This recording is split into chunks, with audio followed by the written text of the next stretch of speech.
Today's episode is brought to you by Instructional Design Institute. Is your goal in 2025 to go back to the basics when it comes to design? If yes, then our fundamentals course is right for you. This is a type of a 7-week learning experience where we cover everything as far as from andragogy analysis, backward design, Gen AI, UDL, evaluation methods, you name it, we go through essentially every type of component that makes up what it means to create a meaningful, relevant, and interesting type of learning experience. And the best part about this course by far is that you don't go through the course alone. It's a cohort type of a base model, so you're going to be thinking together, sharing, collaborating. The whole focus and the point of everything is to learn from others, and that comes from the breakout rooms, the discussions, and everything else of a sort. And throughout the past 6 cohorts, we've had pretty much everyone take this course, from teachers to professors to deans to, of course, instructional designers, and any other role you can basically think of within the educational sphere. All folks are welcome on in to partake inside of this course. So whether your goal is to be able to advance in your career, whether it's to be able to walk away with a type of a portfolio, or just to be able to learn the skills that are going to apply immediately into your workplace, that's what this course is all about. So come check out why 20 different universities have sent their folks to come and learn about instructional design with us. Go down below inside of the show notes, and the next cohort is going to be starting on Monday, March 3rd. So coming up in a couple of months now, and we'll be kicking things off. So hey, go down below, apply. Can't wait to see you inside of a course. And now, let's start the show. Hello, learning nerds, and welcome on in to the nerdiest podcast you're going to hear today. I'm your host of the show. My name is Dr. Luke Hobson. I'm an assistant director of instructional design, an instructor, author, blogger, and podcaster. My goal is to be able to share with you more about designing meaningful, relevant, and interesting types of learning experiences. And you can find all the information that I have for you over at drlukehobson.com. What happens when a professor and an instructional designer get together to create a course using Taylor Swift's lyrics to teach this upcoming generation about literature? Well, you are going to find out, because this podcast episode, I'm going to be speaking with Dr. Matt Kinservik and Rachel Lapp to hear about how they created a new type of literature humanities course using Taylor Swift's writings. It is fascinating. This is such an interesting episode. When they wrote to me about the idea, I had to bring them on the show because I was so curious to learn more about this. What I didn't know, they surprised me in the episode, is not only are they being experimental and innovative, which is what we should be doing within higher education, and they are actually doing it, which is fantastic, but on top of that, they decided to kick that up several notches by using Gen AI in the course for the different types of activities and assignments, and we break that down as well too. And going one step even further, this is Dr. Matt's first course of working with an instructional designer. So this might be like the best episode we have, because it combines everything: Gen AI, the instructional design subject matter expert partnership, being innovative and trying something new. It's an incredible episode. I cannot wait for you to listen to this and to hear what they're doing at the University of Delaware. And this course is live. It's happening right now. Another one is going to be starting next semester for everything. It's amazing to hear what they actually did. And on top of that too, I can't forget about this. They even thought about this from a marketing perspective by doing TikToks and creating different other forms of visuals to make sure that they were generating interest from the student population and using focus groups and hearing their feedback. And it's just, this episode's fantastic. I can't wait for you to listen to it. So I'm going to stop talking. Let's get into the episode. Here is my conversation with Dr. Matt Kinservik and Rachel Lapp. Rachel, Matt, welcome to the podcast. How are you? Good. Thanks for having us. Yeah, thank you. Absolutely. Absolutely. Thank you so much for coming on. So folks, for those who do not know about what you do at home, could you just please introduce yourself? Tell us a little bit more about who you are and what is it that you do? Matt, you're first on the screen. I'll start with you. Tell us more about yourself. All right. My name is Matt Kinservik. I'm a professor of English at the University of Delaware.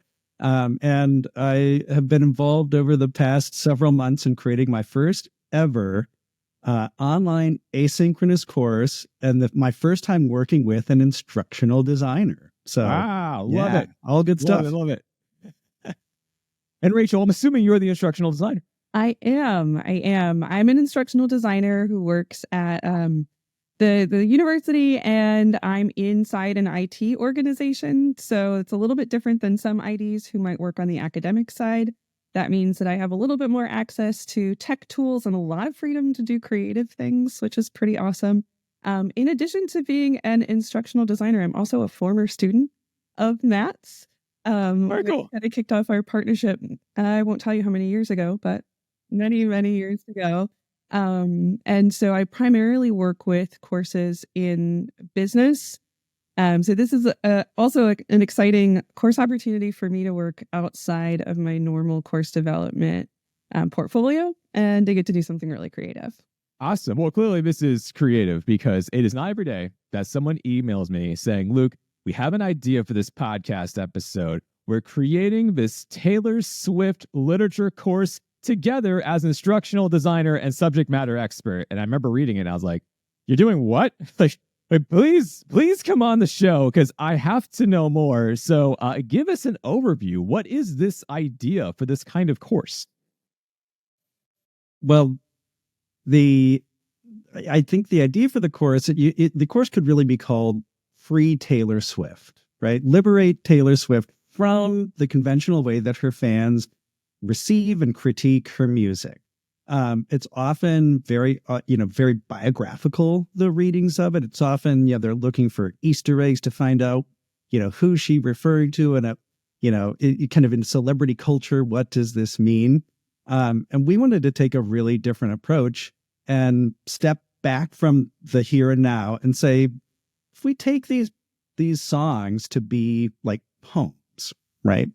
And think of them as literary works and read them in the context of the literary tradition, what happens, right? Do they stand up to that kind of scrutiny? Does the effort reward, the exercise? So that's what our goal was. These, what you find out is these are not all breakup songs, and they're not all about her personal life.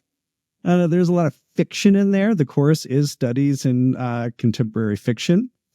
So we're looking at her songs in the context of literary history that defamiliarizes the work for her fans, the students, right? And it helps them to see the songs in a new way. That is all right. So now let's talk more about that. Okay. So what then inspired you to create a project like this? Because I'm assuming this didn't come to you naturally of just, what if we dissect the Taylor Swift lyrics and figure out how this ties into literature? And like, that seems like it's just, and the other thing too, and credit to both of you, by the way, because higher education, we're supposed to be innovative. We're supposed to be experimental and try new things. And oftentimes, especially if in traditional higher ed, it never gets to that point. And this is clearly innovative. This is something new. So Rachel, how did you flesh out this idea and try to get this really to come to be? Well, I won't take full credit for fleshing out the idea, but the idea started when Tortured Poets Department came out last year, Taylor's latest album. And I am chronically online. And as I was scrolling through my For You page, I kept seeing people talking about not just individual words, close reading passages, but then looking for connections between songs and between albums. And then I saw one creator who was talking about a line that Taylor Swift had said about how she wished that she could live in the 1830s. And there was this huge amount of discourse about what does that mean? Why is that there? And I realized we have this opportunity to provide context, the kinds of things that happen in academic spaces, to talk about the historical context, the literary context, who are the contemporaries, where did this all come from? What are the kind of perimeters of thought around these ideas? And people were doing the academic work, the literary analysis, but they were doing it maybe without a lot of the important work that comes from academic research, that comes from being an expert in a particular time period. And as I heard these people online talk about, the 1830s, how could she say that? I know a guy who could provide the kind of context that people need to understand why she would say something like that, why she's making the choices that she's making, and that those choices would be far beyond just who she's dating. So I think that alone, just the framework of Matt and his academic expertise, but also I don't think that there are a lot of people in academic spaces who would be as embraced by the Swifties as Matt for being such a great, not only speaker to her work, but just really understanding and appreciating the humanities in general, and then just being such a good storyteller. So I knew that I had to talk to him about talking about Taylor Swift. I don't think that the idea of it being a course was really there in that moment, but I knew that that the work that he does and his ability to teach and to draw in audiences was something that needed to be brought to people. And the original idea was for him to make short form content for social media, and that would be kind of like a micro learning environment to bring academic conversations to social media spaces. And the idea really evolved from there. Interesting. I mean, now we have like a full-fledged course is what it sounds like, and now this is coming to be. So, Rachel, as you just mentioned about thinking from like the traditional academic sense, Matt, I have to ask you, has any of your colleagues pushed back on you as being an instructor and saying, what are you doing? What is this idea? How are you going to make this? Have you faced any resistance from this type of sort so far? So, yeah, there's been a certain amount of eye rolling. I mean, a lot of people are really excited about it, but I mean, I totally get it, right? People would look at this and say, "Oh, come on, is this really a course?" And I mean, I'm fine with that. I think it helps that I am not actually a very likely suspect to teach this course. I mean, my field is 18th century British literature and theater history. I teach Shakespeare and all the old stuff. I don't do contemporary literature in my teaching or in my scholarship. And, when Rachel emailed me in the spring to suggest, hey, do you want to do some fun TikToks of an English professor analyzing Taylor Swift? At that point, and I swear to God, this is true, I'd never listened to an entire Taylor Swift song. Really? Oh, yeah. Ever. Okay. Isn't that wild? I mean, and this is because of Spotify and the way we can compartmentalize. It's just not anything I listen to or that my kids listen to. So I had to sit down this past summer, and listen through the entire discography. And that's where it started, right? The work started in earnest with just sitting there with my AirPods in and listening to the songs and taking notes. And I started with Tortured Poets Department. And after about 17 songs, I thought, am I not at the end of the album yet? And he had like 30 songs. I mean, it was crazy. Yeah. Well, she does do like 3-hour live shows, and it's just her. It's something like that, which is just, I know the tour ended recently, and from what everyone I know who, of course, went to there, which is many people, is that they loved it and they couldn't believe how long she performs for. So it makes sense. So tell me more with the two of you about your relationship for this course coming together, because it's really interesting. Rachel, you're the ID. Matt, obviously, you're the professor in this. And how are you trying to be able to work together to bring, Rachel, your expertise on Taylor Swift / learning design, then also obviously your 1830s background and everything from this. So what does the balance of partnership look like for the two of you between ID, content creation, faculty, everything of a sort? Now, Rachel, this is my first experience working with an instructional designer. So I want Rachel to start this answer because she has more experience. This is my first time. So to me, this is the norm, right? This kind of collaboration. Sure. So Rachel, what is it to you? Yeah. Well, I think, any ID listening to this knows that working with SMEs is different depending on, what kind of content, who you're working with.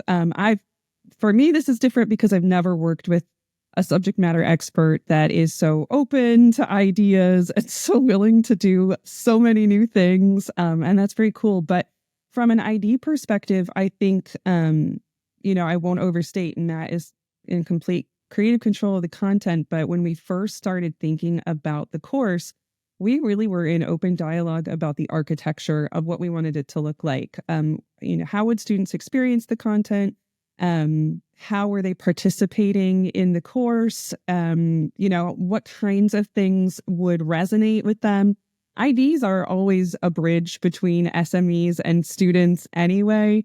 But I think I got to be a unique bridge, not only between adult learners and an SME in an online learning environment, but also for a niche audience that had specific expectations and pop culture knowledge. And so I provided some of that, the outline of knowledge to Matt early on. Here are some of the things that the Swift community is into. Here are the questions they have. Here's some of the thoughts. And I'd kind of given him an outline when I had first pitched the idea of topics I thought he could address in the TikToks. And I think from there, the rest of the content was him. We kind of had conversations about, does this work? And as he was recording the scripts, I was there and gave notes. But I think the piece that's unique is that I was able to have some contribution to the architecture of the course, not just taking the content from him and putting it into Canvas, but that we were able to dialogue about what the students needed in that particular case and how they needed to experience the course, and then being able to have conversations about how that would come together.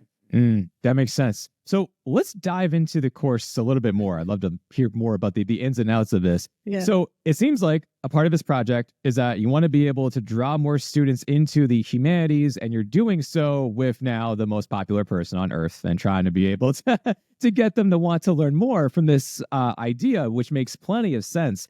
Can you elaborate on how, from a student forward-facing perspective, this is going to appeal to them? That, hey, of all the courses you can enroll in, you should enroll in this one first, and then take your other types of courses or whatever manner. But tell us more about how this is going to appeal to this generation of students.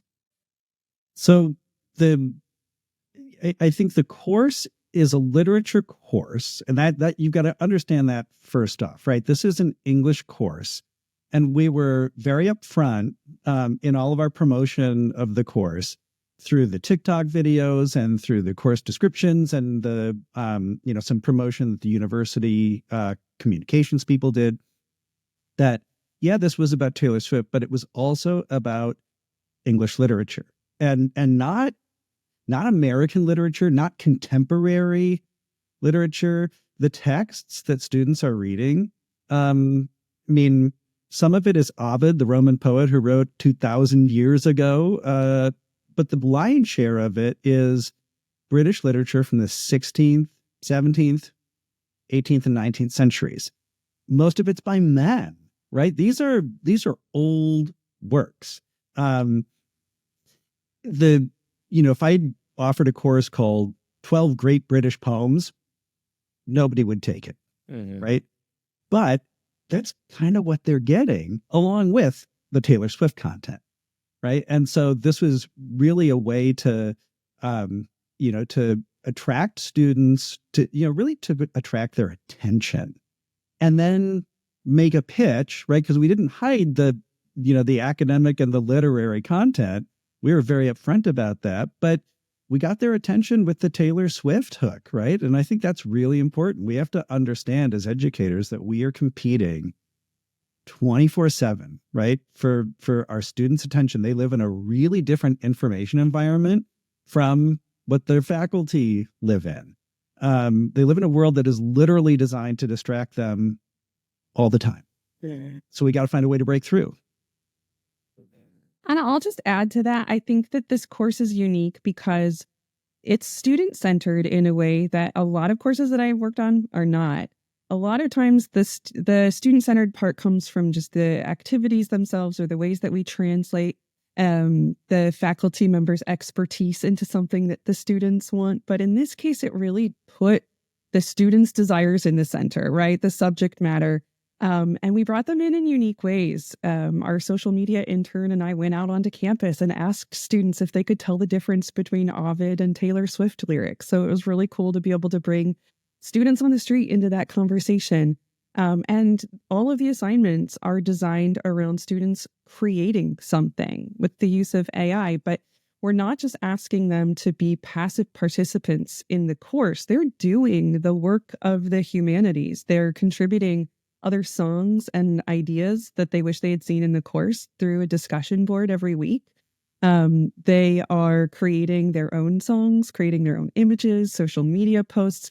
We're not just asking them to sit back and watch the humanities work, the academic work that Matt does to read and analyze and make connections. They're doing it. So just like being a Swiftie, you don't just sit and listen to the music. You make fan art, you make fan theories, you connect to other people, you make the friendship bracelets. In this course, it's the same. They're not just listening to the music. They're participating in the academic process and are getting to be part of that academic work as they're in the course.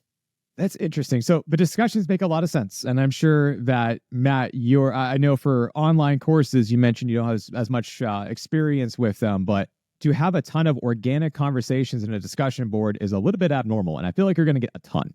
So this might be setting the bar really high for you from like the get-go. And then hopefully future online courses that you make will hopefully have as much level of enthusiasm. But I'm predicting your discussion boards are going to be blowing up in the best of ways from the learners. But let's talk more about the assignments and the activities, because like I said, discussions make a lot of sense. But as far as from like an assessment perspective, if you are going to be crafting a rubric around an assignment they're going to be submitting to you for a grade and proper evaluation, what does that look like? What are they going to be doing? So I can describe one of the assignments that I think is exemplary of the others. The first assignment required the students to use an AI song generator and to take one of the old poems that we had read in the first module. First module was about genre. So we read Carpe Diem poems and Taylor Swift songs with the Carpe Diem theme. And we read Swift breakup songs. And then we looked at classical origins of the breakup song, which there are, right? And the students had to take one of the old poems. They had to either use it verbatim or update it in some way that still made the source text recognizable. Use an AI song generator and make a Taylor Swift style song from that old content. And I just got done grading all of them. And the result was really amazing. I mean, some of them were so good, they would work as radio play right now. I mean, they're amazing. Students used ChatGPT and kind of showed us here's my prompt. Here's how I worked with ChatGPT as a collaborator to get the lyrics. And then I used this or that song generator to produce the music. They also had to write a reflection essay that talked about their process, then also about the ethics of artificial intelligence, this kind of generative AI. So it's been a remarkable experience. I've never had more fun grading. I've been teaching for 27 years at the college level. I was excited to grade every single one of these. I can't wait to get to the next assignment, which has them using an image generation tool and reflecting on that as well. So I'll stop there and see if Rachel has anything to say about the rubric and the assessment, which was the other part of your question. I think the rubric piece is always a challenge because this is the first iteration. These are very unique assignments, and I don't have a lot of precedent for AI created assignments, but I think the goal is to make sure that in an online environment, the expectations are very clear, the rubrics are simple, and that there is, despite the difference in the assignments from module to module, there is some unity in the rubrics. So I think one of the pieces that we introduced was a pretty standard rubric. The categories are similar.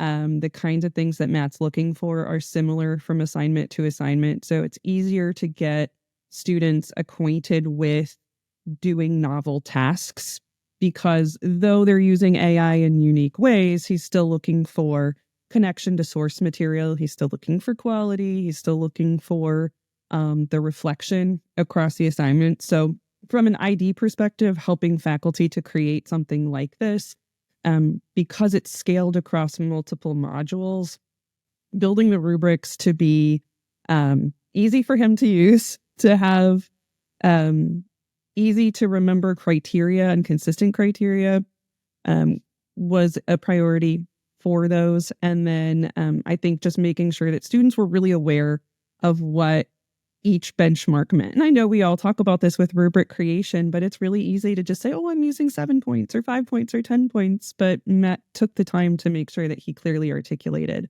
what he was looking for in an exemplary model. And I think he got it. A lot of the work is amazing. I bet.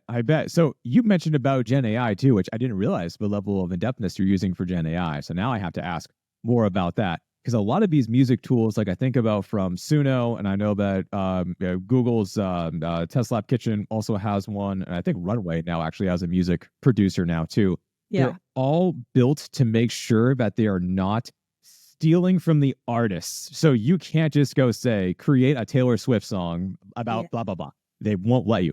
How are they doing this then to create a new song that would be like a Taylor Swift song, but it's not so much actually like taking her identity from your music? How are you doing that? Well, so some of the tools that they use, and students used all different, they used a real range, right? They went out and found ones that worked for them. Some of them do allow you to pick like an artist or a song as the inspiration for, what it's going to produce. Only a couple of them really kind of sounded like Taylor Swift's voice. Most didn't try to, but the prompt told students, make it sound like a Taylor Swift song, but think about the era, right? Like which era of Swift are you going for? And that was really helpful, I think, for the students in generating, because, if they don't put in, if the tool didn't recognize like Taylor Swift and folklore as a prompt, they could at least then describe like indie pop, introspective, these words that would get them to where they wanted to be. So I think the value of the assignment was in making the students do something that, some of them were really excited, others kind of dreaded. And they said this in their reflections. They're like, this was really scary, right? And I found it really difficult to use with these, but the product was less important to me than the process. Because I think it's imperative that faculty give students guided opportunities to use and then reflect on generative AI. I think, the AI saturation in the workplace and in our world is inevitable, and it's already happening. And if colleges and universities aren't giving students, guidance and helping them to use and then reflect on the use of these tools, we're not doing our job. We're not preparing them for the world they're going to graduate into. Yeah. I'm just going to say, please preach. Please teach other people that. Because I've been trying the good fight as well of just trying to show folks that there is a right way and a wrong way. But as you just mentioned about, it's going to become a part of our lives. It already is. So like you need to be able, even this very podcast episode, by the time this thing is done and recorded, it's then going to generate for me all the amazing words that you said as far as like highlights and notes, and to be able to take that and then to use that as like a description of the show. Like it's just, it's amazing. This is what it is now. I'll just jump in on my little soapbox here. Before we put the assignment into Canvas, I had done it myself, which is my guiding advice to anybody using an AI tool. If you want to use the tool, try it yourself. And I'm not sure that we prescribed any particular tools. Matt provided them with some options, but we knew that they worked and knew what the output could look like. So I had made my own song and kind of knew what I would need to do in ChatGPT to get the prompt, and knew what kind of output I would get. And so that would be my advice to anybody who's implementing a tool: is make your assignment before giving it to students. And despite that, there were still a couple things that students pointed out as challenges. And that's inevitable. Like Matt said, there are just so many tools. We can't be prepared to troubleshoot all of them, but do the assignment yourself first. Yeah, I did it in real time with the students. So when they were working on it, I didn't do it in advance like Rachel. I did it along with them, and I posted on the discussion in a announcement kind of midweek. Said, hey, I used this tool. I found it really clunky, and it didn't include lyrics. So I looked around. I encourage you to look around. I landed on this one. I created 2 terrible songs, do better than me, in the assignment.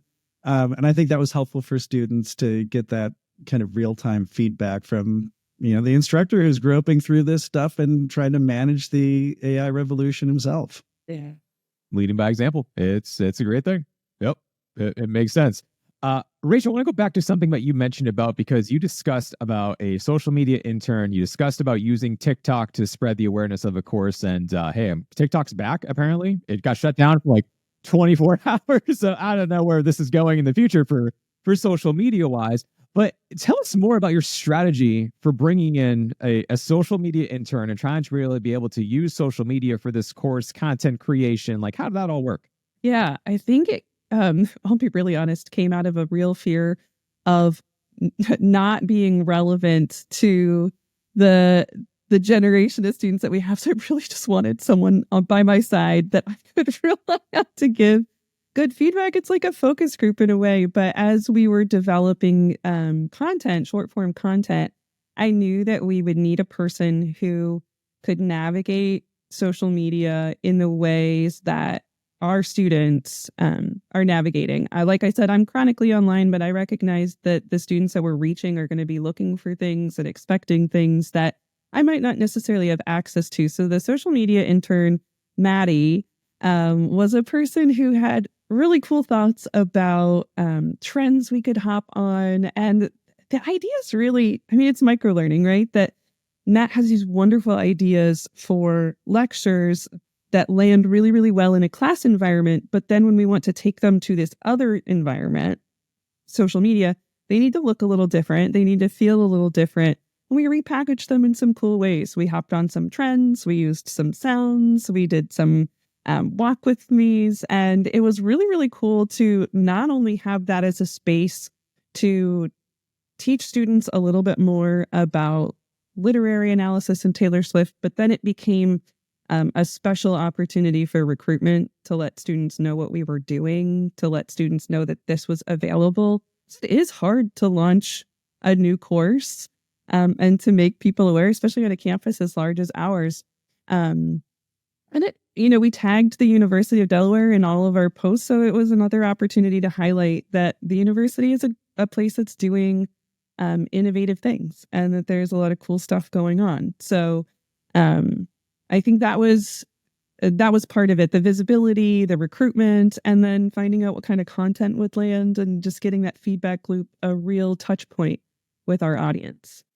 So was that what the focus group was doing? Was to be able to say like yay or nay to the different types of content? How did they come into the picture? So we got feedback from people on TikTok, right? So and not everybody always agreed with what I was saying, which I thought was really cool, right? So we got some pushback, which I thought was really, that's good. That's engagement. That's the idea. I do know that we got people to register and enroll for the course because they found it on TikTok. And one of the people who registered for the course is a senior citizen male, right? It's amazing. So you just don't know who's out there and when, who you're going to appeal to, using a tool like this. So I think the idea of using TikTok to promote the course is really important. The focus group. So we have a course innovation grant, and we said we want to use focus groups. Our idea on that shifted. We originally wanted to do it kind of in progress. But as and this course is running right now, it's running in our January term. So students are halfway through the course. We decided as we were developing the course and putting things together that we wanted to do the focus group after the course and have a way, once grades are in and everything is done, to reach out to the students who were enrolled in it. And then also to our nascent Taylor Swift registered student organization on campus, which is just coming into being, to pull them in, talk about the learning experience and the course content, and then think about how can this help us to make the course better for the next time we offer it, but also, what are we learning from them about the experience of taking an online asynchronous course I think the count was 48 instructional videos. Some of them highly designed. Rachel should talk about the work she's done with some of them, because it is so visually appealing and attractive and engaging. We want to find out from students, how did this land, right? How did it affect you? How does it compare to other courses? And what will we learn from that? We don't really know. Yeah, absolutely. And I think just one more piece related to that, though we had kind of shifted the idea of focus groups from an ongoing process to an after, Matt intentionally did put in our discussion board called surprise songs to get that ongoing feedback. What did you like? What did you not like? What did you wish that you had seen? So like I had said in the beginning, this is a very student focused class, and their voices shape so much of it. And they did in participating in our TikTok trends and in giving feedback all throughout the course. And we'll make sure to continue to listen to their voices after the course and to use that as iterative feedback. So let's talk about success for a moment, because what does success look like for you in this course? Is it with student evaluations? Is it with students actually posting on TikTok that they're like, I completed the course, this is wonderful? Like, what is that level of engagement that you're looking for to be able to say that we know that this thing was a huge hit? What are you looking for? Well, I feel like I'm already seeing signs of success with the course. So the going through this first major assignment and grading it and looking at the students' reflection essays in particular. I mean, listening to the songs and reading the lyrics they created was really exciting in itself. But as I mentioned earlier, the process is more important than the product, really, with having students use these generative AI tools. So that it was the first assignment, they have to make a song. Second assignment, they have to do an album cover using an image generator. And the third assignment, they're going to use, a kind of conventional chatbot and do something textual. So we get sound, image, and text. Three different experiences. Seeing the students' engagement and reading their reflections on it that feels like a big win to me, because I am evangelical about generative AI and college level teaching. I mean, I think inaction is inexcusable.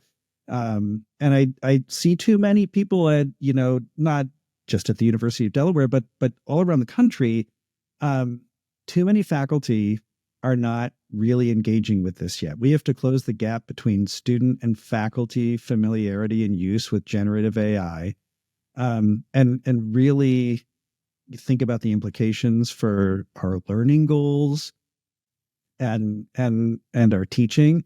And so to me, having the opportunity to innovate in this way in this course, and then to see the students in their work, kind of showing the value of that, and in the weekly posts and the bulletin board, the electronic bulletin board that we have. I mean, I think that's really important too, because it's the same. Once a week, they have an opportunity to say, what did I miss? Right? What did you think? And what did I miss? And they're happy to tell me what I missed. Right. So they have lots of Taylor Swift songs. They're like, what about this one? What about that one? And it seems like there is a really good level of engagement. So those just all seem like markers of success already. Yeah. And to add to that, like Matt said, the course is currently running now. We have a unique session, runs for 4 weeks during the winter break. And so it's optional. Students could be on vacation doing absolutely nothing right now. And so not only did we fill our first section, we had to fill a second section during this optional vacation time. So I think that's a measure of success, that because the course was so topical and so interesting to students, they'll be willing to do the work even in a time where they don't have to.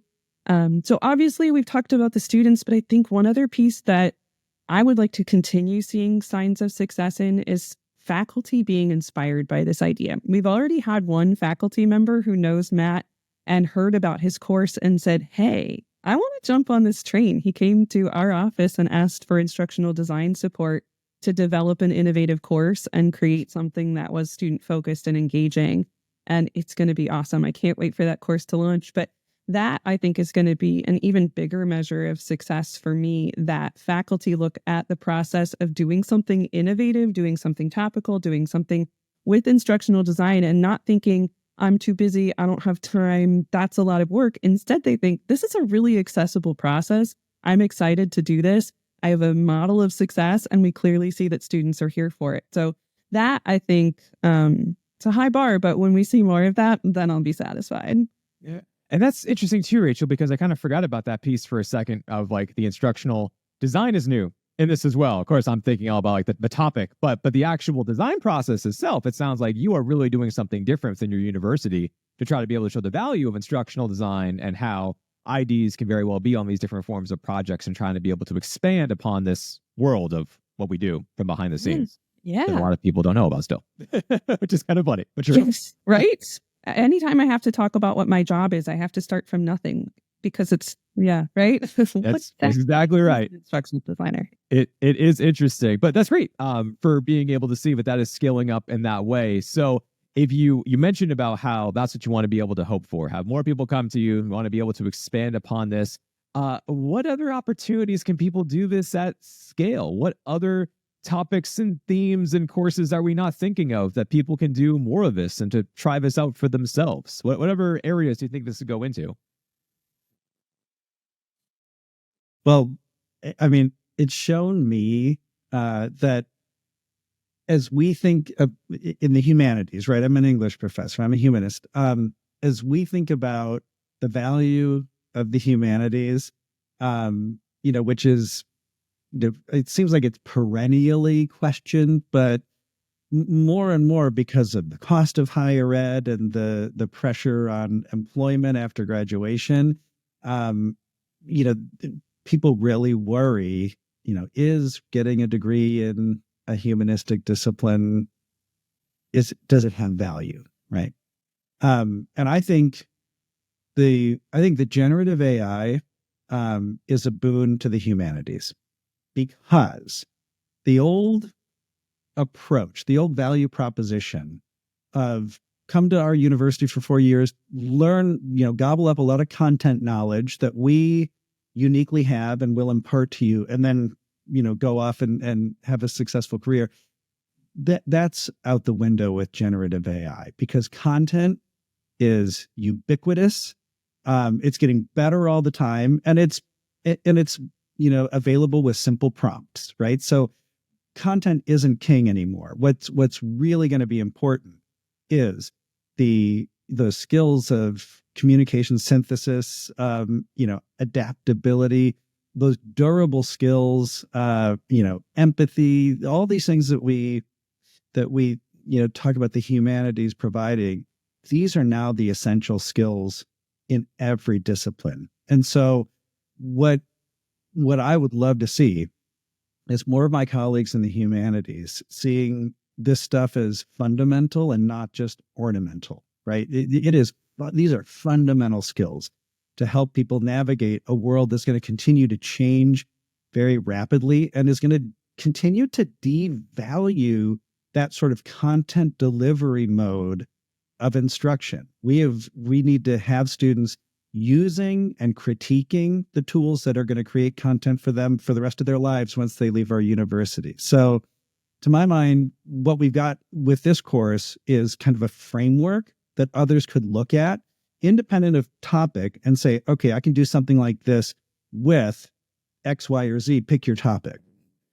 Yeah. And I think, one of the pieces that, in addition to the humanities and soft skills that Matt talked about, is that I think there's this perception that our Gen Z, Gen Alpha students aren't that passionate about things, or that school is not always a priority, or that there's not interest. But there are so many subcultures and so many fandoms where students are very, very active. And I think that's part of the reason why this course was so successful. Not that it's just Taylor Swift, but there are active communities where people are doing academic work. They just don't know that's what it's called, where they will deep dive and research and make text to self and text to text comparisons. I think that any discipline could hop on to those environments, those subgroups, and realize that the academic work that's happening there just needs the terms and the framework and the concepts from the academic world brought to those spaces. We see that with one of our colleagues, Dr. Katie Bender.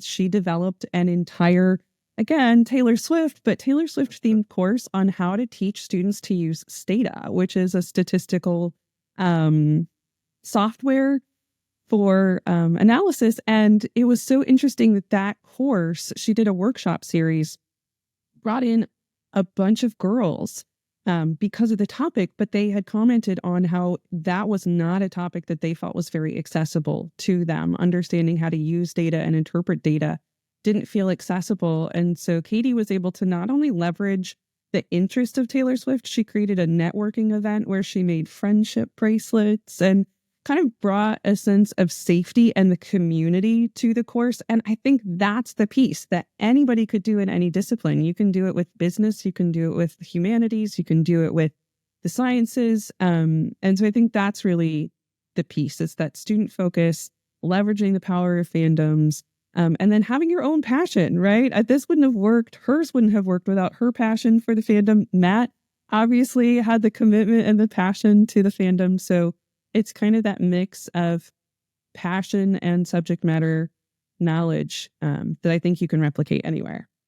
What I love too is that the people who push back the most, in my opinion, on Gen AI usually pertains to writing instructors for humanities. Everything Matt's talking about, where I'm like, yeah. I've given many workshops to faculty members, and those are the ones who instantly say, this is evil. This is going to put me in retirement early. Like, I'm not going to be able to use this. I mean, here are real live examples that you're sharing with us of like, well, no, actually, here is the way that this is actually going and what you can make students do. And it's awesome. Thank you both for sharing those examples, because hopefully more people hear about this, the more they give it a chance, just instantly say, this isn't for me. So hopefully more of these stories keep on coming about from the podcast. And the last thing I just want to be able to go to kind of piggyback off of that question is, what advice would you give to faculty? They want to be able to try something new, experiment at their institution, do something like this. What advice do you have to give to them to be able to try to replicate your same types of steps? Well, I mean, I would say make friends with an instructional designer and work with them. And I mean, this has been so eye-opening for me that to work collaboratively with Rachel on this project. And faculty can't keep up with all of the advancements or know all of the affordances of the different educational technology tools that we have. So to have an instructional designer who can say, oh, here's what this can do. And Rachel's great, because when I have a question, she will answer the question, but then she'll send me a little tutorial every time, like, here, now you can do it yourself. And I feel like a big boy when I do it myself, right? So definitely understand what instructional designers can do to help you as a faculty member to increase the effectiveness of your pedagogy. And as you do that, the second piece of advice I would have is take some risks. If you're not a little uncomfortable, you're probably not growing and learning. And so it was very awkward for me to begin this work and to begin recording instructional videos, because I'm very Socratic. English professor, small group, sit in a circle, talk, right? That's been my MO for decades. So it was very odd to sit there talking to, a camera with a green screen. But the videos that we've created, like I said, there are 48 of them. There's a ton of content in this course. And the work that Rachel did, and please do say something about this, Rachel, designing backgrounds that reinforce the learning and are engaging for the students, it just blew me away. I mean, I'm just so impressed. So it's been a really fantastic experience. That part was really fun. And I think part of the reason why I was able to do that is because Matt is so easy to work with and so open to ideas. So I think part of what I had done that Matt was referencing is as he did the green screen videos, I made corresponding backgrounds. And, there's so much iconography in the Taylor Swift universe that it was pretty easy to go down a rabbit hole and overdo it.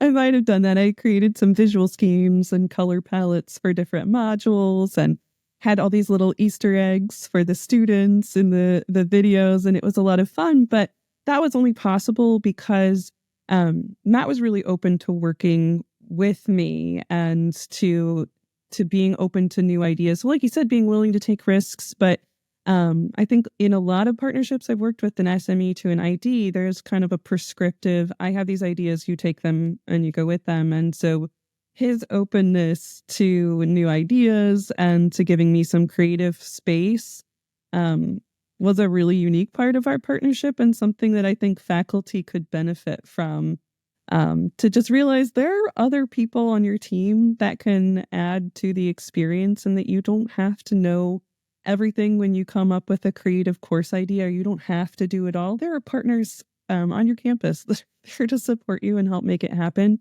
But I think maybe just separate from that idea too, is so much of Matt, his personality, his experience, is in this course. Our social media intern and I asked him to do absurd things he did. And it was fun, but I think it's so evident that he is a person who's bringing his real authentic self into the course. And I would love to see that more. Like, you don't feel like you're watching lecture videos, you're listening to it. I think I had said this when we talked about TikTok. It should feel like you're on FaceTime with a friend. And that is exactly the vibe that you get from all of his lecture content. So, when faculty have innovative ideas, what would I tell them? Bring your interests to the students, like share your authentic self, bring the passions and interests that you have, and, let them see the real you. I feel like that's a part that is missing from so many courses. There's this feeling that we need to have this academic wall. Just break the fourth wall and show up. And we're having a lot of fun watching students receive that very well. Love it. Love it. If you want to see Matt dancing on TikTok, please go too. No. I have no idea what you're doing. We met weekly through the fall with our social media intern, and one day she came in. She said, "All right, I have this idea. You can sing and dance a little." And I was like, "Done. No, we're not doing it. Like, we're out. Next idea." So that was where I would not go. Understand. Lip syncing, yes. Jumping on trends, yes. Dancing, no. But you can find us at the Tortured Professors Department on Instagram and TikTok. I was just going to ask you, where can people go to learn more about this course? That was the final question that I had for you. Is it there on Instagram? Yeah, right now we're still on TikTok and we still have our Instagram. So the Tortured Professors Department. And we will soon have a page based on our the grant that we received. We'll have information about our project there as well once the project is wrapped. But for now, you can find us on socials. Awesome. Well, folks, thank you so much for coming on the show today. I did not expect this show to talk not just about instructional design, but Gen AI trying to be able to make people adopt it more in the humanities of all things, for trying to be able to get that pushback, and talking about Taylor Swift. A fascinating conversation. So thank you both so much for coming on the show. Best of luck with everything for your course. I hope it grows. I hope enrollments boom, and I hope people talk about it more. And hopefully I stumble across it on social media one day and just can ping you later to say, hey, it's a hit. Like, absolutely. I'm just seeing it organically pop up while I'm mindlessly scrolling as I do, since I'm a millennial. That's right. Yes, exactly. Well, thank you both for coming on the show. Appreciate it. Thank you for having us. Thank it was you. so good to talk to you. Folks, I hope you enjoyed today's episode. It was extremely interesting. I know that I really enjoyed this conversation. So a big thank you once again to Rachel and Dr. Matt for coming on and sharing what they have been up to at the University of Delaware. And this reminds me, if you have something going on at your university or you are creating some new type of innovative learning experience, please reach out to me. I would love to hear more about what you are up to. You can always write to me over at luke@drlukehobson.com. That's how this whole conversation and episode came to be, was a simple email exchange. So please write to me if you're doing something really similar. I'd love to be able to hear from you. Speaking of learning experiences, by the way, if you want to be able to know more about how to design meaningful, relevant, and interesting types of learning experiences, the 7th cohort for Instructional Design Institute's fundamentals course is going to be launching on Monday, March 3rd. This is our 7-week type of course where we have our live sessions. I give you personalized feedback, and we go through essentially all the ins and outs of instructional design. So if you want to know more about how to create learning experiences, go down below inside of the show notes, apply today. And once again, if you have any questions, always feel free to reach out to me. And of course, wherever you are listening to the show, if you want to give us a 5-star rating on Spotify, Apple Podcasts, or wherever you are listening, I will take all reviews. I appreciate them for everything that you have been up to. And I appreciate you for listening to this episode, especially for all the ones we've done so far and all the ones we are going to do in 2025. And that, folks, that is all I have for you today. Stay nerdy out there, and I'll talk to you next time.